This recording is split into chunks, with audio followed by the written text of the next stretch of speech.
Assalamualaikum warahmatullahi wabarakatuh. Halo sahabat, jumpa lagi bersama saya Tete Petani Bahagia Channel. Apa kabarnya sahabat semua? Saya ucapkan selamat menunaikan ibadah puasa Ramadan bagi sahabat muslim yang melaksanakannya. Semoga di bulan puasa ini kita dapat istiqomah melaksanakannya dan memperoleh pahala yang berlipat ganda oleh Allah Subhanahu wa taala. Amin ya Allah ya rabbal alamin. Oke sahabat, di sini saya langsung saja akan melakukan pemanian melanjutkan dari video sebelumnya.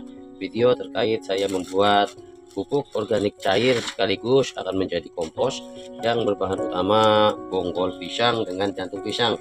Sekarang ini sudah saya diamkan atau saya fermentasi selama 15 hari. Fermentasi saat itu saya lakukan menggunakan E4 dan juga tepung, tapi tepung yang sudah kadaluarsa, bukan tepung yang masih baru ya, atau untuk dibikin kue. Kalau tepung yang masih bagus lah ya untuk bikin kue, sayang ya sahabat ya. Karena itu tepung saya gunakan tepung yang sudah kadaluarsa, dimana saat saya membuat ini pupuk organik cair, stok untuk air cucian beras pas habis, sehingga saya ganti menggunakan tepung yang sudah kadaluarsa itu. Dan juga untuk makanan dari mikroorganisme yang dari E4 saya gunakan gula putih. Oke, sekarang langsung saja akan saya buka bagaimana hasilnya. Nah, ini dia sahabat hasilnya, bisa dilihat sama-sama tuh. Jadi untuk jantung pisang serta bonggolnya sudah mulai fermentasi dan sudah mulai membusuk. Jadi ini merupakan tanda-tandanya tuh sahabat, sudah mulai menyatu dia dari intisari atau unsur-unsur hara yang terdapat di jantung pisang dan juga di tubuh pisang ini. Oleh karenanya setelah ini akan saya saring, dan contoh atau waktu yang tepat melakukan pemanenan terhadap pupuk organik cair ini maupun pupuk organik cair lain yang kita buat selain air lindi ya, itu sudah aromanya berubah. Aromanya itu sudah berubah menjadi aroma seperti tape. Beda dengan pupuk organik cair yang berasal dari air lindi atau sampah-sampah dapur. Karena seperti sahabat ketahui, sampah-sampah dapur itu lengkap ya, semua unsur masuk. Oleh karenanya aromanya sedikit agak kurang baik. Beda dengan kita membuat pupuk organik cair khusus dari bahan-bahan yang sifatnya tidak terlalu campur aduk. Sedangkan ini kan hanya terdiri dari dua bahan, bonggol pisang dengan juga jantung pisangnya. Jadi ini terkhusus pupuk yang mengandung unsur hara berupa fosfor, kalium, dan kalsium. Oke, kita lanjutkan saja untuk melakukan pemanenannya ya sahabat ya. Sini sudah saya siapkan ini ember satunya, dan saya siapkan ini tempat saringan. Saya hanya menggunakan kawat-kawat cukup yang sederhana dalam kita membuat pupuk organik atau pupuk organik cair. Tidak usah kita terlalu berpikir yang mewah-mewah ya sahabat.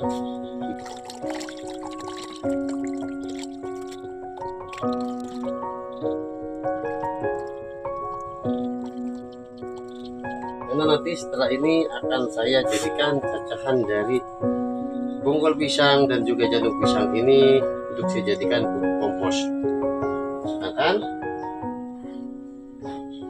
Masukkan dulu ke sini. Sedangkan bisa dilihat ini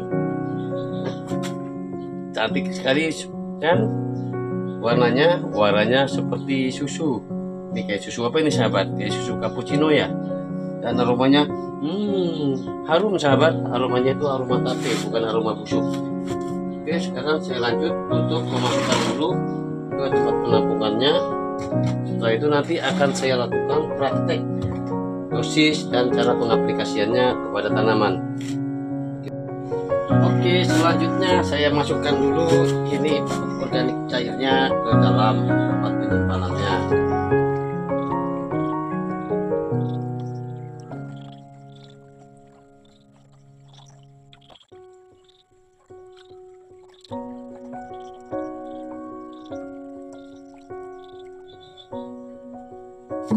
Selanjutnya ditutup. Oke, ini tabungan pupuk kompos saya nih, tuh dari aneka macam dedaunan. Nih contohnya sahabat.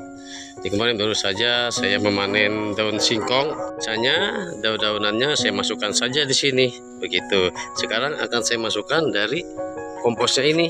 Nah, kompos yang tadi dari sampahnya pupuk organik cair ini langsung saja kita masukkan. Sudah kita masukkan.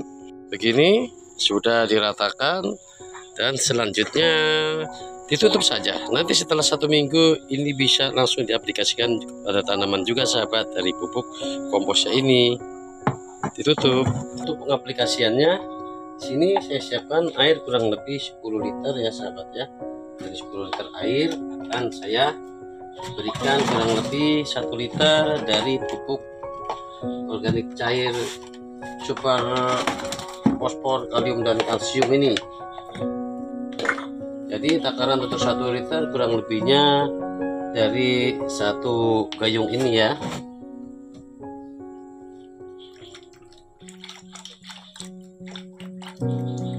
Oke, cukup. Selanjutnya dimasukkan. Ya, aduk. Ayo, ikuti saya untuk mengaplikasikannya kepada tanaman terong dan tanaman kacang panjang saya. Dan untuk yang ini disimpan di tempat yang tidak terkena sinar matahari langsung. Sini saya berada di tanaman lombok dan juga ini terong. Terong saya ini sudah sangat tua sahabat, sudah berkali-kali dipanen. Ini usianya sudah 8 bulan lebih, tapi tetap saya rawat ini tuh.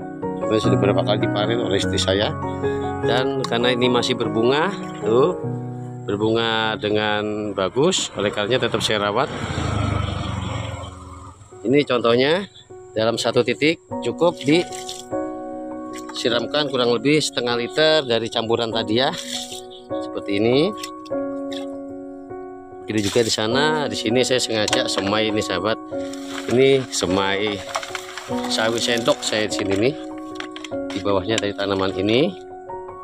Seperti ini. Dan ini kacang panjang, alhamdulillah sudah mengeluarkan bunganya dan rapat ini. Bisa dilihat ini juga itu sepanjangan ini kacang panjang ini sahabat. Ini namanya kacang panjang. Ini tuh sudah alhamdulillah sudah lebat ya, mengeluarkan bunga-bunga dan buah-buah sudah mulai memanjang. Tuh bahkan ini sudah ada yang panjang tuh sahabat.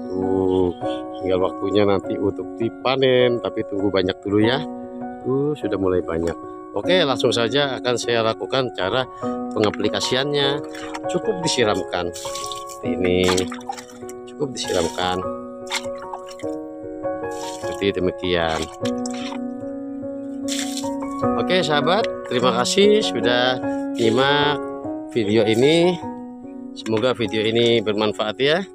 Jadi pada intinya, kalau ingin buah dari tanaman kita itu besar dan juga banyak hasilnya,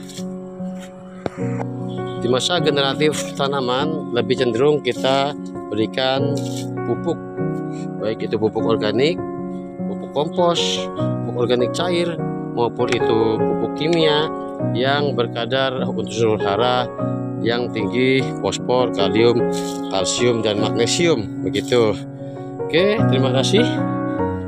Assalamualaikum warahmatullahi wabarakatuh.